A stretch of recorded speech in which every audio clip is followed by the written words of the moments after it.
The honourable member for Leduc-Beaumont-Devon, followed by the honourable member for Calgary Varsity.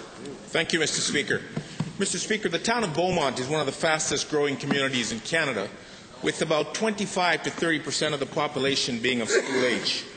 The schools are bursting at the seams, Mr. Speaker.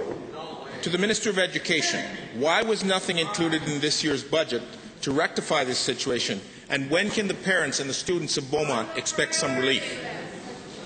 Well, thank you, Mr. Speaker. Mr. Speaker, there are a number of communities across this province which are suffering from the same issue.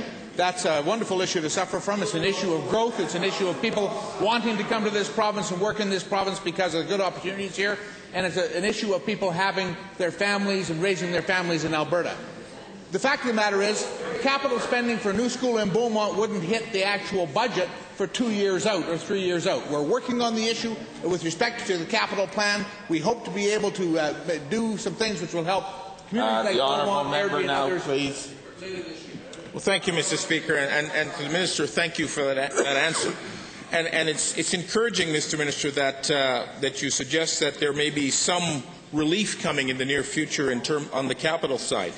But assuming that an announcement is sometime soon, nothing would start for 3 to 5 years. What is your department doing to work with St. Thomas Aquinas and Black Gold schools to mitigate the current overcrowding? Actually, Mr. Speaker, as the honourable member knows, I've met with both of those jurisdictions on a number of occasions over the past year to discuss the issue. We have moved forward in improving the Star Catholic, St. Thomas Aquinas, to move ahead to lease space. Not the best space possible, but at least where they can start a school in Beaumont and have some accommodation for students.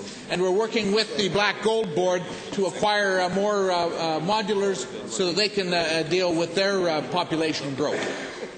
The honourable member. Well, thank you, Mr. Speaker, and I do thank you for that, Mr. Minister. And on behalf of the parents of Beaumont, that temporary school really has made a big difference in the community. But with the growth that is going on not only in Beaumont but Leduc and many other parts of the area that I represent, how can the parents be assured that this situation will not occur again in the future, Mr. Speaker? And I think of the example of the children that are... Minister.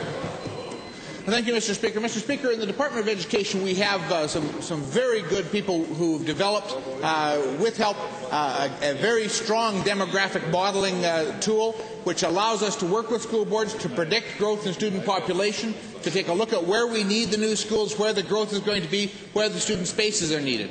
We also have in our Capital Development Department a group that works with school boards in regions to do value reviews to see how we can make the best use of the space that's available, the public space that's available, regardless of what school board owns it, and we can do appropriate planning to determine what we need to do with respect to improvement of schools that we already have and where we need to build new. There's a considerable amount of work that's happened, and considerable more work now in terms of how we finance and build.